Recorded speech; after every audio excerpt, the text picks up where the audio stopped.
Manoj Manoj Srinivas Dwivedi Srinivas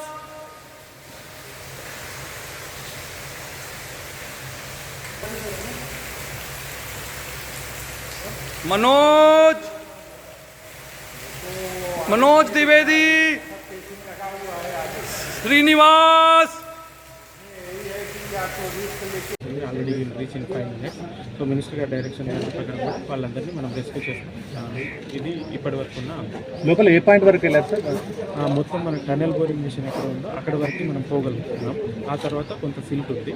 so ఆ part కూడా ఇప్పుడు NDRF team they are making a plan to go far. TBM length ఎంత sir? TBM length around 150 metres sir. ప్రధానంగా ఏం ఆటంకం జరుగుతుంది సార్ చేయడంలో? ప్రధానంగా ఏం గుర్తించారు అంటే టీబీఎం మిషన్ వరకు మనం పోగలిగాం. ఆ తర్వాత కొంత సిల్ట్ ఉంది.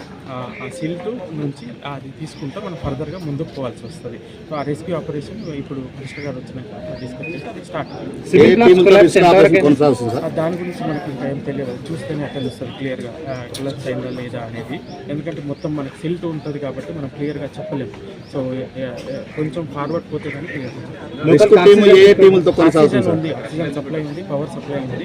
సో ఇక్కడ నుంచి మన కంటిన్యూస్ వచ్చే ఆక్సిజన్ సప్లై అక్కడ లాస్ట్ ఎండ్ పాయింట్ వరకు మనకు అవైలబుల్. శ్రీశైలం ఎడమగట్టు ప్రాంతంలో తెలంగాణ రాష్ట్ర ప్రభుత్వం నిర్మిస్తున్నటువంటి ఎస్ఎల్బీసీ టన్నల్లో ఘోర ప్రమాదం చోటు చేసుకుంది. నిన్నటి రోజున ఉదయం షిఫ్ట్కు వెళ్ళినటువంటి కార్మికులు టన్నల్ పనులు చేస్తున్న సమయంలో 14 కిలోమీటర్ వద్ద ఒకసారిగా సెగ్మెంట్లు కుప్పకూలడంతో అక్కడ ఉన్నటువంటి బోరింగ్ మిషన్ వెనుక భాగంలో ఉన్నటువంటి 32 మంది కార్మికులు సురక్షితంగా బయటకు వచ్చినటువంటి పరిస్థితి నెలకొంది. అయితే బోరింగ్ ముందు భాగంలో ఉన్నటువంటి 8 మంది మాత్రం బురదలో కూరుకుపోయినటువంటి నేపథ్యంలో వారిని రక్షించేందుకు తెలంగాణ రాష్ట్ర ప్రభుత్వం కీలకంగా చర్యలు చేపట్టింది.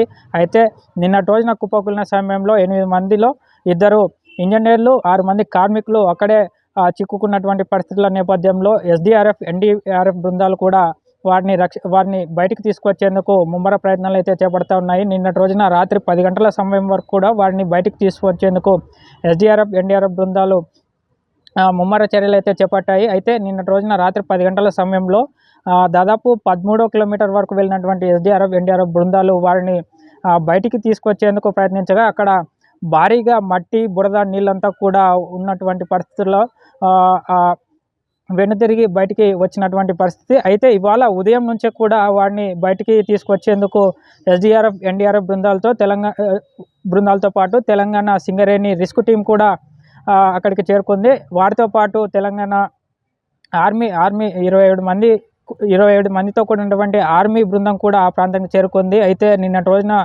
అక్కడ చిక్కుకున్నటువంటి 8 మందిని బయటికి తీసుకువచ్చేందుకు ఉదయం నుంచే కూడా వీళ్ళంతా కూడా చర్యలు చేపట్టారు. అయితే ఏదైతే తెలంగాణ రాష్ట్ర ప్రభుత్వం ఈ టన్నల్ ఎస్ఎల్బీసీ టన్నల్ పనులు చేపడుతుందో దాదాపు 44 కిలోమీటర్ల మేర ఈ టన్నల్ పనులు చేపడుతుంది. అయితే 12వ కిలోమీటర్ అవుట్లెట్ 12వ కిలోమీటర్ వద్ద ఒకసారిగా ఈ ప్రమాదం చోటు చేసుకుంది. ప్రమాద సమయంలో ఏదైతే పనులు చేపడుతున్నటువంటి సమయంలో అక్కడ ఉన్నటువంటి సెగ్మెంట్లు ఏదైతే ఉన్నాయో 14వ కిలోమీటర్ వద్ద సెగ్మెంట్లు ఒక్కసారిగా 3 సెగ్మెంట్లు కుప్పకూలిపోవడంతో భారీగా మట్టి నీళ్లు బురదంతా కూడా ఆ ప్రాంతంలో చేరుకున్నాయి. అయితే టన్నల్ పనులు చేపట్టేందుకు ఉపయోగించేటటువంటి బోరింగ్ మిషన్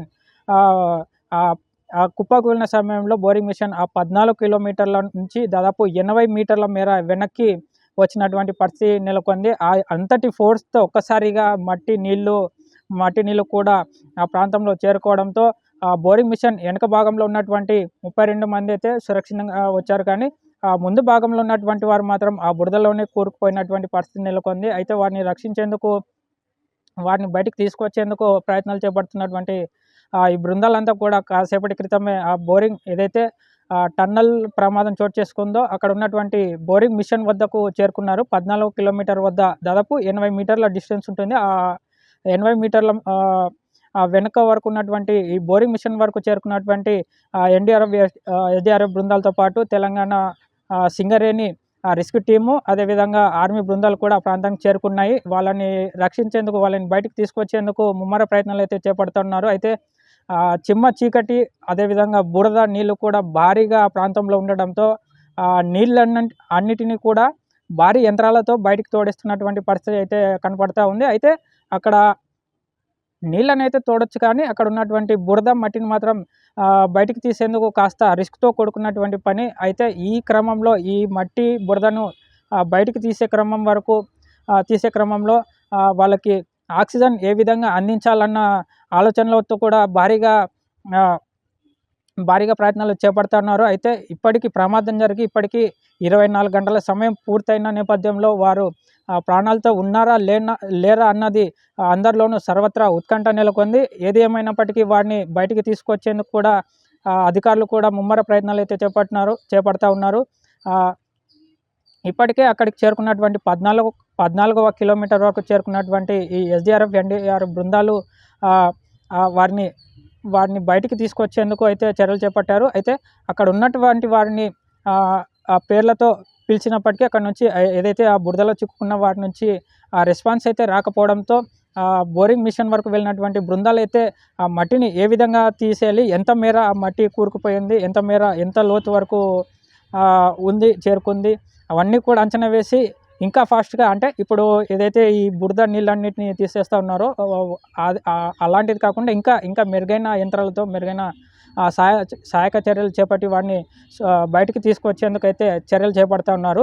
అయితే వాళ్ళు ఇవాళ సాయంకాలం లోపు ఎట్టి పరిస్థితుల్లో వాళ్ళని బయటికి తీసుకురావాలనే దృఢ సంకల్పంతో రాష్ట్ర ప్రభుత్వం గట్టి చర్యలు అయితే చేపట్టింది.